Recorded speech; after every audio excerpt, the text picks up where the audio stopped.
नमस्कार। पिछले वीडियो में हम लोगों ने पढ़ा था पृथ्वी के आंतरिक संरचना के बारे में, internal structure of the earth. और पृथ्वी के आंतरिक संरचना में हम लोगों ने क्रस्ट, मेंटल और कोर के बारे में पढ़ा था, सियाल, सीमा और नीफे के बारे में। पृथ्वी के आंतरिक संरचना में उसके बारे में वैज्ञानिकों ने कैसे पता लगाया है, कुछ जो जानकारी हासिल हुई है वो भूकंपीय तरंगों से। और मतलब भूकंपीय तरंगें जो 3 प्रकार की होती है, जिसमें P, S और L होती है, उन्हीं तरंगों के बारे में हम लोग को आज पढ़ना है कि इन्हीं तरंगों की सहायता से पृथ्वी के आंतरिक संरचना के बारे में पता लगाया गया है। और उसके बाद कुछ जानकारी ज्वालामुखियों से प्राप्त की गई है, तो ज्वालामुखी के बारे में भी हम लोग पढ़ेंगे। तो सबसे पहले हम लोग देखेंगे आज भूकंप के बारे में कि भूकंप के झटके क्यों महसूस किए जाते हैं। भूकंप से जो भी प्रश्न पूछे जाते हैं उस टाइप के प्रश्न को भी मैं बताऊंगा कि इस टाइप के प्रश्न एग्जाम में आते हैं। तो चलिए शुरू करते हैं। देखिए,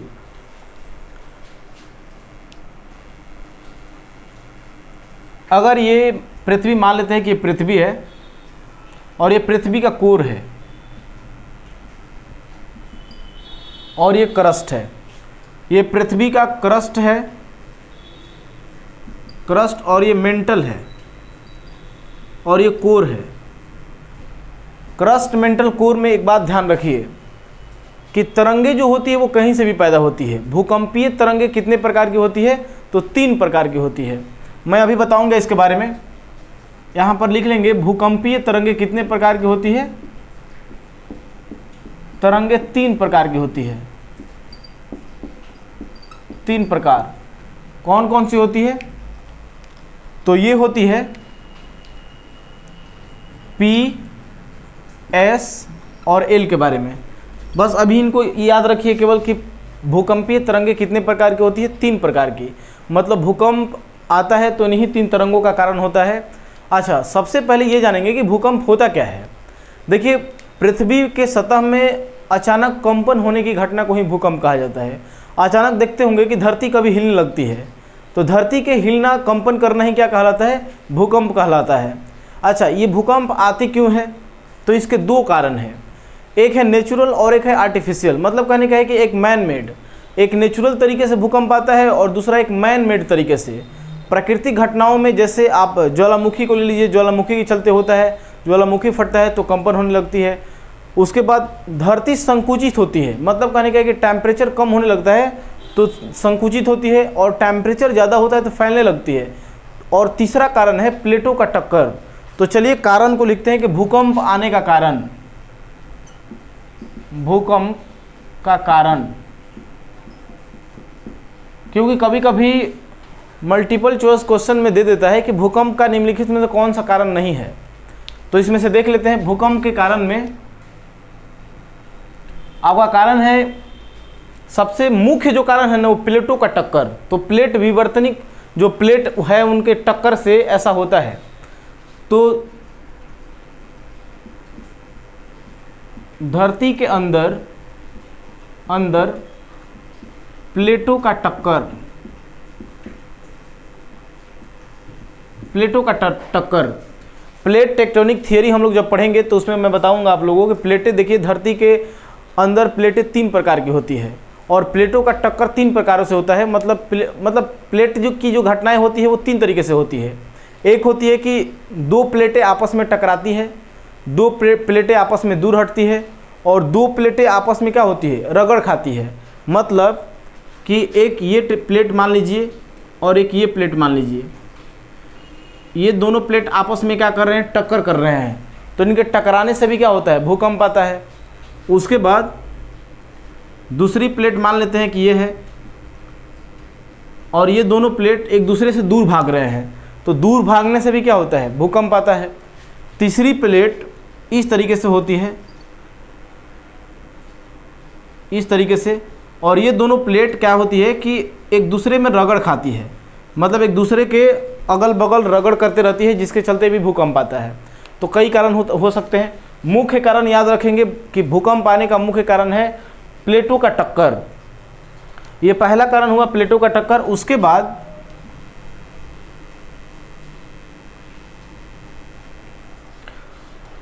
अच्छा, मुख्य प्लेटें 2 ही होती है, एक प्लेट होती है अभिसारी और दूसरी होती है अपसारी।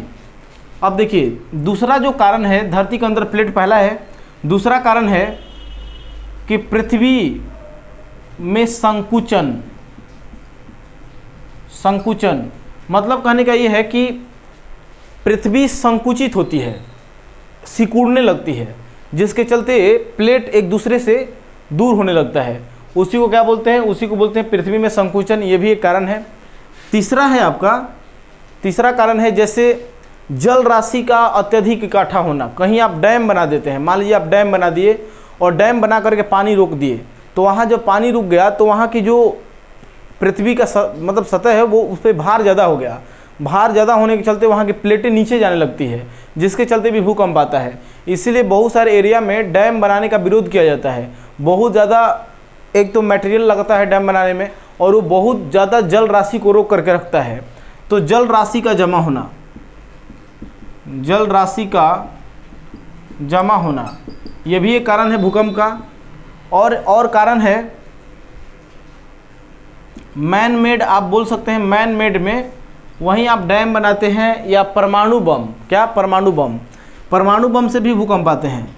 अगर कहीं परमाणु परीक्षण किया जाता है या परमाणु विस्फोट कराया जाता है तो वहाँ से भी भूकंप की घटनाएं देखने को मिलती है। तीसरा कारण है, अगला कारण है ज्वालामुखी। ज्वालामुखी ये नेचुरल घटना है, ज्वालामुखी। तो इन सभी घटनाओं को ध्यान में रखिएगा। मतलब ये ज्वालामुखी जब फटता है तभी भूकंप आता है। तो भूकंप आने का कारण आप देख लिए, धरती के अंदर प्लेटों का टक्कर, पृथ्वी में संकुचन, जल राशि का जमा होना, परमाणु बम और ज्वालामुखी। तो ये सभी क्या है? ये सभी भूकंप आने का मुख्य कारण है। लेकिन इन सब में से मुख्य कौन है? पृथ्वी के अंदर प्लेटों का टक्कर। अब आगे बढ़ते हैं।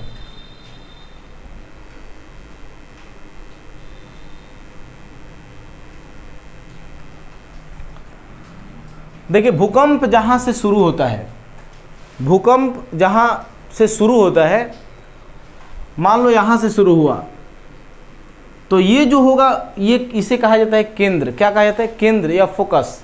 क्या कहेंगे? केंद्र कहेंगे। तो इसे ध्यान में रखना है। ये है जहाँ से भूकंप शुरू हुआ और इसका प्रभाव 90 डिग्री सीधे यहाँ पर देखा जाता है। मतलब ये ऐसे तो भूकंपीय तरंगे इस तरीके से जाती है, इस तरीके से अपना एरिया बनाती है, लेकिन इसका सीधा प्रभाव जो देखा जाता है ये 90 डिग्री पर, इसे बोला जाता है अधिकेंद्र, ईपी सेंटर। तो ये जहाँ से भूकंप शुरू होता है इसे कहा जाता है केंद्र, और इसे कहा जाता है अधिकेंद्र। अधिकेंद्र मतलब कि यहाँ से अगर भूकंप शुरू हुआ है और यहाँ तक हम देख रहे हैं ये 90 डिग्री पर, तो शुरू हुआ या स्टार्ट यहाँ से हुआ है, तो इसे बोलेंगे केंद्र। केंद्र को बोलते हैं फोकस। फोकस कहिए या सेंटर कहिए, फोकस कहिए या सेंटर कहिए, केंद्र है। और ये है EP centre. EP centre, EP centre को बोलते हैं अधिकेंद्र। तो ये ध्यान रखिएगा, ये एग्जाम में ज़्यादा पूछा जाता है। ये दोनों वीवीआई है, बहुत ही महत्वपूर्ण है, इसे याद रखना है कि भूकंप जहाँ से शुरू होता है या भूकंपीय तरंगे जहाँ से शुरू होती है उसे क्या कहा जाता है? उसे कहा जाता है केंद्र या फोकस। और ये जहाँ पर महसूस किया जाता है पहली बार, भूकंप जहाँ पर पहली बार महसूस किया गया, मान लीजिए कि धरती के अंदर से शुरू हुआ मैग्मा से और सीधे क्रस्ट पे यहाँ पर महसूस किया गया, तो इस एरिया को क्या बोलेंगे? इस एरिया को बोलेंगे अधिकेंद्र, ईपी सेंटर बोलेंगे। तो इसे ईपी सेंटर ही कहा जाता है। इसे ध्यान में रखिएगा, बहुत ही महत्वपूर्ण है, एग्जाम में पूछा जाता है। अब बात आती है कि भूकंप के अध्ययन को क्या बोलते हैं? तो भूकंप के अध्ययन को सिस्मोलॉजी कहा जाता है। याद रखिएगा, भूकंप के अध्ययन को, भूकंप के अध्ययन को सिस्मोलॉजी, सिस्मोलॉजी कहा जाता है। भूकंप के अध्ययन को क्या कहते हैं? सिस्मोलॉजी कहा जाता है। याद रखिएगा। अच्छा, दो तरीके से और प्रश्न पूछा जाएगा कि भूकंप की तीव्रता किससे मापी जाती है और भूकंपीय तरंगों को किससे मापा जाता है। तो भूकंप की जो तीव्रता होती है, इंटेंसिटी, वो मापी जाती है रेक्टर स्केल से, और भूकंपीय तरंगों को सिस्मोग्राफ से मापा जाता है। तो इन दोनों को भी ध्यान में रख लीजिए, लिख लेंगे कहीं।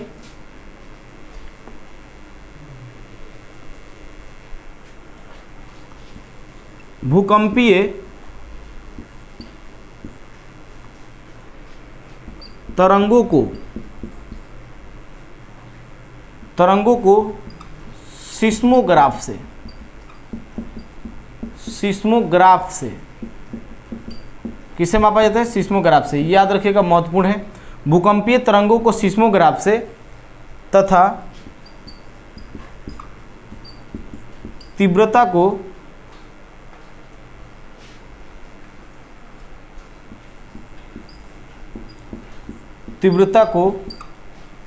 किससे मापते हैं? तो तीव्रता को मापते हैं रिक्टर स्केल से।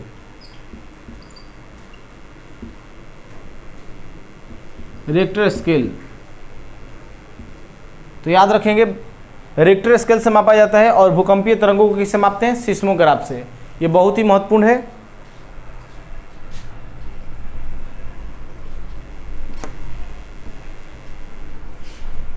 अब देखिए, अब क्या है कि दो चीज़ तो आप जान गए कि भूकंपीय तरंगों को सिस्मोग्राफ से मापा जाता है और भूकंप की तीव्रता को किससे मापते हैं? तो इसे मापते हैं रिक्टर स्केल से। रिक्टर स्केल बाद में आया, इसके पहले था मर्केले स्केल। कौन था? मर्केले स्केल। इटली के एक वैज्ञानिक थे मर्केले, उनके नाम से एक खोजा गया था, उन्होंने खोजा था मर्केले स्केल। वो भी एक स्केल था भूकंप मापने का, 1 से लेकर के 12 तक। इसके पहले लिख लेंगे कि भूकंपीय तरंगों को मर्केले स्केल से भी मापा जाता है।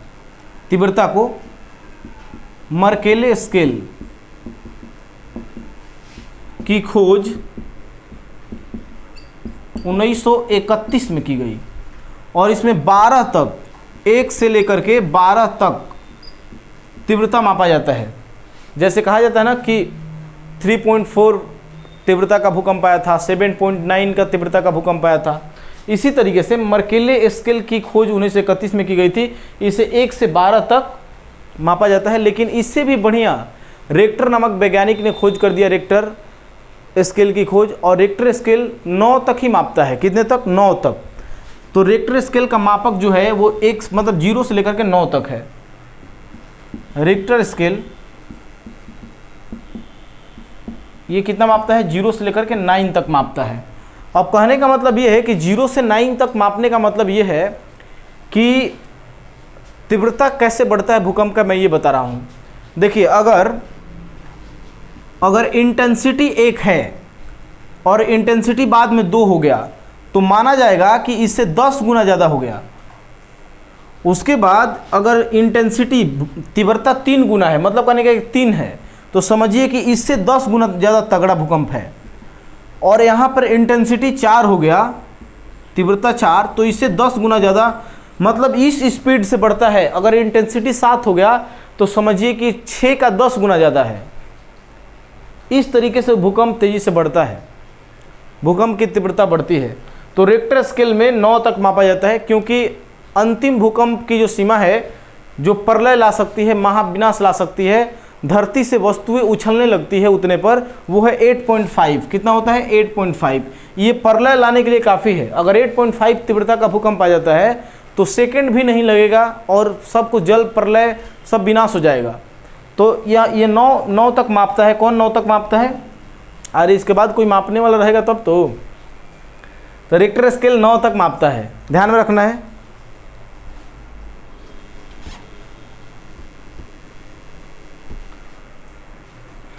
अब देखिए, अब क्या है कि अब आते हैं इस तरंगों को देखते हैं। पी तरंग, एस तरंग और एल तरंग। पी तरंग को हम लोग क्या बोलते हैं? Primary wave.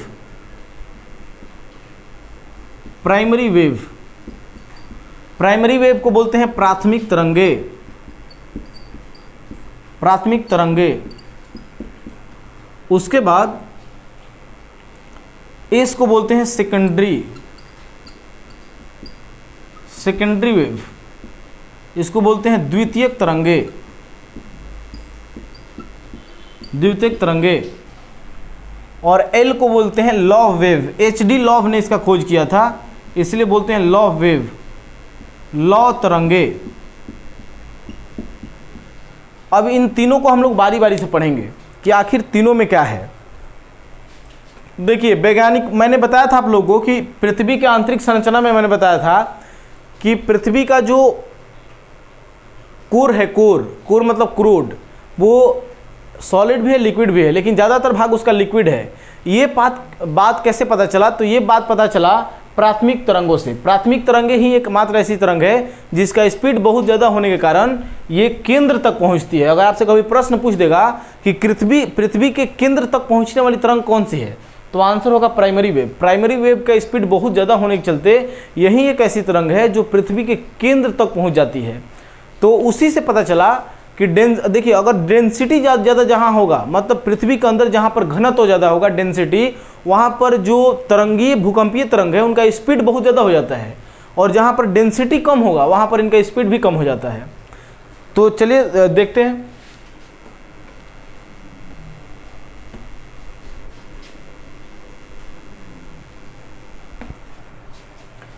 देखिए, अब ये जो प्राइमरी वेव है, पी वेव, प्राइमरी,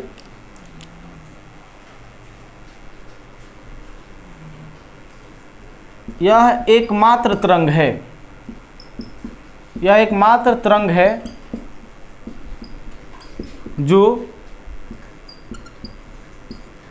पृथ्वी के केंद्र तक पहुंचती है। इसे ध्यान में रखना है, बहुत ही महत्वपूर्ण है। यह एकमात्र तरंग है जो पृथ्वी के केंद्र तक पहुंचती है। एक बात और इसमें कि इसकी चाल सबसे ज़्यादा होती है, कितना? 8 किलोमीटर पर सेकेंड होती है, 8 किलोमीटर पर सेकेंड, तथा इसकी जो स्पीड होती है इसकी 8 किलोमीटर पर सेकेंड, तथा यह तीनों माध्यम कहने का मतलब, तीनों मीडियम कहने का मतलब कि ठोस, द्रव एवं गैस से होकर गुजरती है,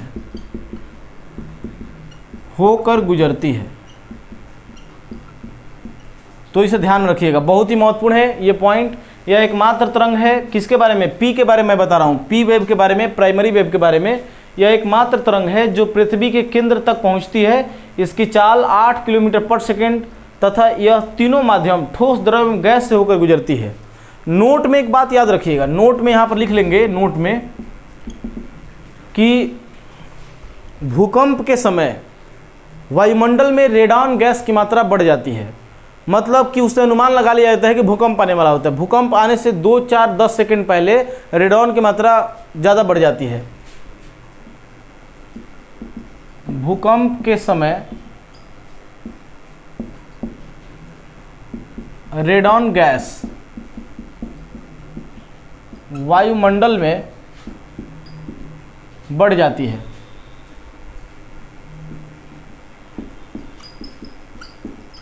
तो इसे ध्यान में रखना है कि जब भूकंप आने वाला होता है तो वायुमंडल में कौन सी गैस बढ़ जाती है? रेडॉन बढ़ जाती है। ये पूछा जाता है, याद रखेंगे।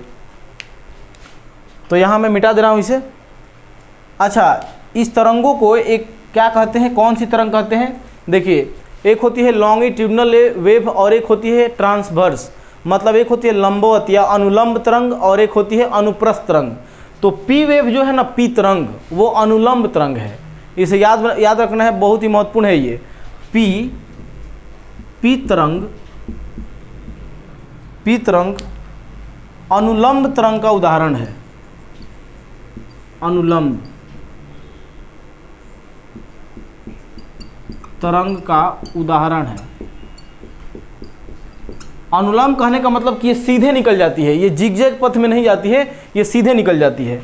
तो इसे ध्यान में रखना है, पी तरंग अनुलंब तरंग का उदाहरण है।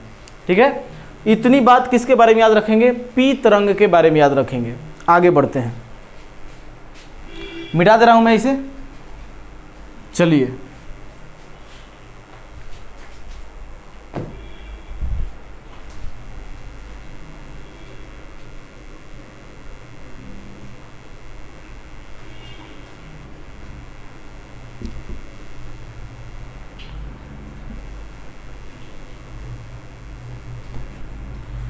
अब आते हैं एस तरंग के बारे में। एस तरंग के बारे में देखते हैं। एस तरंग को बोलते हैं सेकेंडरी वेव, द्वितीयक तरंगे।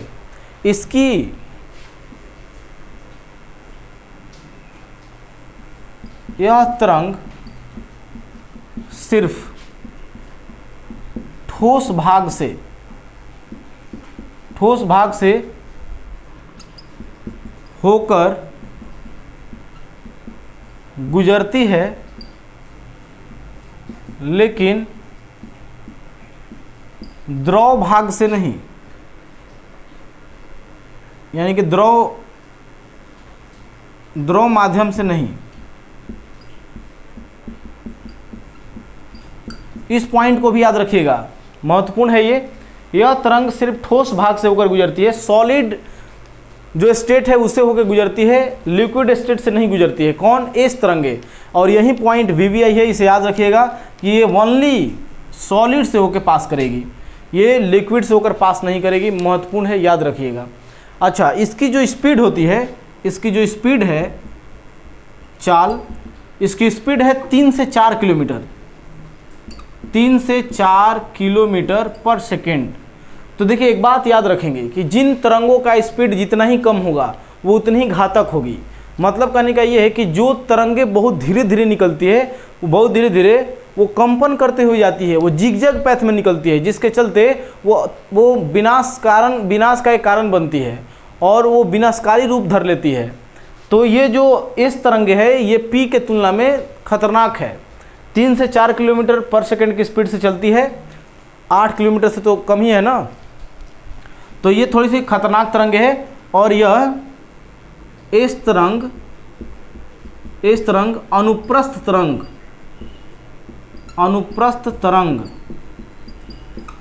का उदाहरण है। इसे भी ध्यान में रखिएगा, बहुत ही महत्वपूर्ण है। इस तरंग अनुप्रस्थ तरंग का उदाहरण है। इसे गौण तरंग भी कहा जाता है, इस तरंग को गौण तरंग भी कहा जाता है। अच्छा, अनुप्रस्थ कहने का मतलब क्या? अनुप्रस्थ मतलब होता है ट्रांसवर्स। ट्रांसवर्स मतलब इस तरीके से जाने वाला, इस तरीके से। तो ये ट्रांसवर्स वेव का उदाहरण है अनुप्रस्थ तरंग का। और इस तरंग को इसे नोट में लिख लीजिएगा, इस तरंग को गौण तरंग भी कहा जाता है।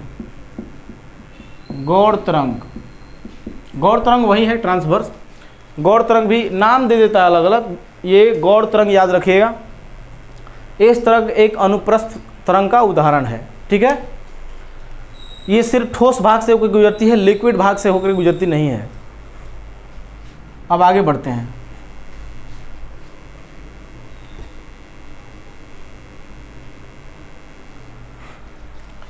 अब देखिए, अब है लव वेव। लव वेव की खोज, लव तरंग की खोज HD लव ने किया था और ये बड़ा ही खतरनाक होती है। मतलब कहने का है कि ये जो तरंग है लव वेव, ये बहुत ज़्यादा विनाशकारी है। ये जब आती है तो एकदम धीरे धीरे जाती है, और जो भी तरंगे धीरे धीरे जाएगी वो ऐसे करते जाती है। मतलब कहने का है कि ये जिस क्षेत्र से होकर गुजरती है वो पूरा उसको विनाश करके जाती है। इसकी तीव्रता अगर ज़्यादा हो तो ये पूरा विनाश कर देगी।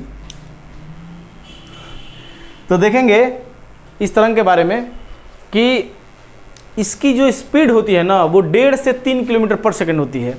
इसकी चाल 1.5 से 3 किलोमीटर पर सेकंड होती है। इसकी स्पीड 1.5 से 3 किलोमीटर पर सेकंड होती है। और यह भी सिर्फ ठोस भागों से होकर गुजरती है, ठोस भागों से होकर गुजरती है। तो इसे ध्यान में रखना है, यह भी सिर्फ ठोस भागों से होकर गुजरती है। एक पॉइंट और, इसकी चाल 1.5 से 3 किलोमीटर पर सेकंड होती है। यह भी सिर्फ ठोस भागों से होकर गुजरती है। यह सबसे विनाशकारी तरंग है। तो आप समझ गए होंगे PSL तरंगों के बारे में। तो यही PSL तरंगे है। अब आगे बढ़ते हैं, मिटा दे रहा हूं मैं।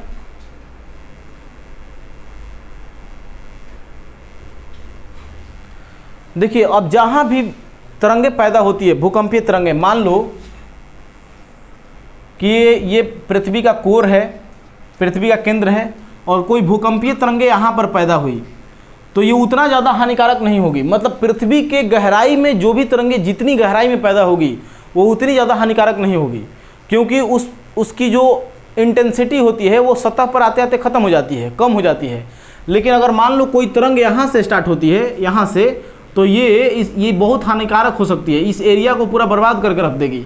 मतलब कहने का है कि जो तरंगे पृथ्वी के सतह के नज़दीक से निकलती है, उत्पन्न होती है, वो वहाँ पर ज़्यादा विनाशकारी होती है। और ये जो एरिया आप देख रहे हैं, ये कोर केंद्र या यहाँ से जो तरंगे पैदा होती है, इनको यहाँ सतह तक पहुँचने में इनका इंटेंसिटी बहुत कम हो जाता है, जिसके चलते ये उतना हानिकारक नहीं होती है। अब पूरे विश्व में 3 भूकंपीय जोन हैं, पूरे दुनिया में 3 भूकंपीय जोन हैं। मैं बता दे रहा हूँ कौन कौन सा भूकंपीय जोन है।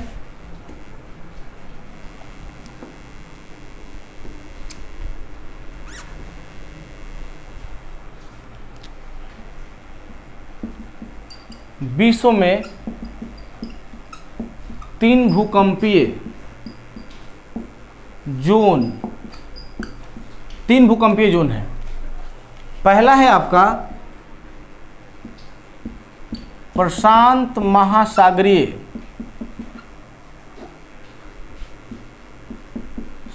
पेटी। आप देखेंगे कि दोनों तरफ एशिया से लेकर के उत्तरी और दक्षिणी अमेरिका का जो पूरा पेटी है, वो चिली और इक्वाडोर का जो क्षेत्र है, वो आप कभी मैप में देखेंगे तो वहाँ पे पता चलेगा आपको कि प्रशांत महासागरीय का जो क्षेत्र है, एशिया से लेकर के पूरा अमेरिका तक का पेटी, वो सब भूकंपीय जोन में आता है। और पहला भूकंपीय जोन में आता है, जिसमें पूरी दुनिया में अगर 100% भूकंप आता है तो 63% भूकंप यहीं आता है, प्रशांत महासागरीय क्षेत्र में, जिसमें जापान भी लगा हुआ है। आप देखेंगे जापान और फिलीपींस में मतलब हमेशा भूकंप आते रहते हैं। बात समझ गए? आगे दूसरा क्षेत्र है मध्य महाद्वीपीय क्षेत्र। मध्य महाद्वीपीय क्षेत्र कहने का मतलब यह है कि मिडिल ईस्ट का जो कॉन्टिनेंट है, जो जैसे इराक, ईरान, ये सऊदी अरब का जो क्षेत्र है, भारत का क्षेत्र है, इन सबको मिला करके, रसिया को सबको मिला करके ये पूरा क्षेत्र कहलाता है मध्य महाद्वीपीय क्षेत्र। इस क्षेत्र में दुनिया के 21% भूकंप आते हैं। भारत भी इसी क्षेत्र में आता है। अगर पूछ देगा कि भारत किस भूकंपीय जोन में है, तो मध्य महाद्वीपीय क्षेत्र में आता है और 21% भूकंप आता है। लेकिन सबसे ज़्यादा भूकंप कहाँ आता है? तो प्रशांत महासागरीय पेटी में आता है। मैं इसका कारण बताऊंगा मैं जब ज्वालामुखी पढ़ाऊंगा, तो इसे ध्यान में रखिएगा। मध्य महाद्वीपीय क्षेत्र 21%। उसके बाद तीसरा है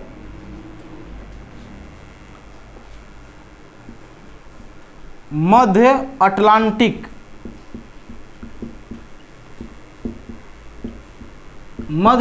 क्षेत्र। अटलांटिक महासागर को कभी देखिएगा, अटलांटिक महासागर को, उसमें एस आकार की एक पट्टी बनी हुई है, एस आकार की एक पट्टी, वो समझिए भूकंप का सेंटर ही है। वहाँ पे भी 4-5% भूकंप आ ही जाते हैं। तो मतलब ये उतना ज़्यादा भूकंपीय क्षेत्र नहीं है, लेकिन फिर भी यहाँ पर भूकंप आते हैं, मतलब तीसरे नंबर पे ही आता है। तो इसे ध्यान में रखिएगा कि बाकी का जो बचा हुआ है भूकंप वह यहाँ आता है। मतलब सबसे ज़्यादा भूकंप प्रशांत महासागर में, पैसिफिक ओशन में, उसके बाद मध्य महाद्वीपीय में, उसके बाद मध्य अटलांटिक, मिडिल अटलांटिक ओशन में आता है। तो ये याद रखिएगा। तो ये सब किसके बारे में हम लोग आज पढ़ रहे थे? तो ये पढ़ रहे थे भूकंप के बारे में। भूकंप के बारे में इतना पॉइंट याद रखिएगा।